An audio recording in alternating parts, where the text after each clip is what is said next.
What a tangled web we weave when first we practice to deceive. I'm Alistair McIntosh, welcoming you to this week's First Things First. That was a quote from Sir Walter Scott, and it is also, to all intents and purposes, the conclusion of the Grenfell Inquiry.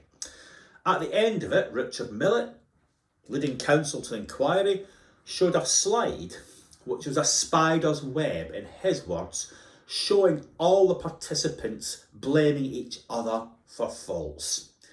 Next, Stephanie Barwise, lawyer for some of the survivors, accused those self-same participants of deception.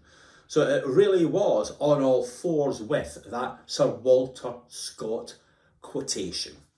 Let me just say to you exactly what Richard Millett said.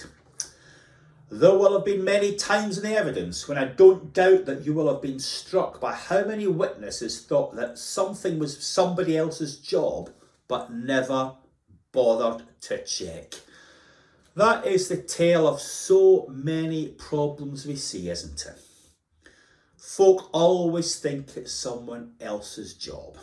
Yes, we need better data. Yes, we need more training, but mainly we need the right attitude.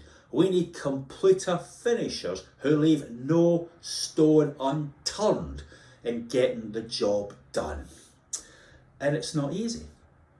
All too often, that person, that good soldier, will be on the phone to contractors and other departments that don't have the capacity, or are unwilling, or just aren't good enough to complete the task at hand. And that is the challenge for the housing sector as we try and do a hell of a lot better after the tragedy at Grenfell. And this week is very important because we will find out what the rent increase is for the next couple of years.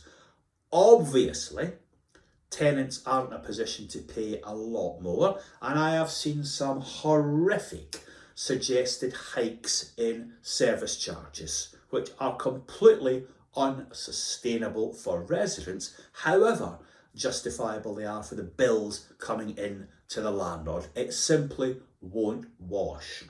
So yes, I'm seeing the case for a tight clamp on rent and service charges, but equally, as you go around the estates, they are crying out in many places for considerable investment. Where is that coming from? Either rents or grants. Almost nowhere else at the present moment. And the biggest problem I'm seeing is just recruiting and retaining competent staff. If we don't do that, we'll walk into many more Grenfells. So we've had the judgment. It's damning. It's time to recover. We need folk with the right attitude, and hopefully the financial settlement this week enables us to attract and retain the best people for the sector. Thanks for your attention, and I hope to see you all again very soon.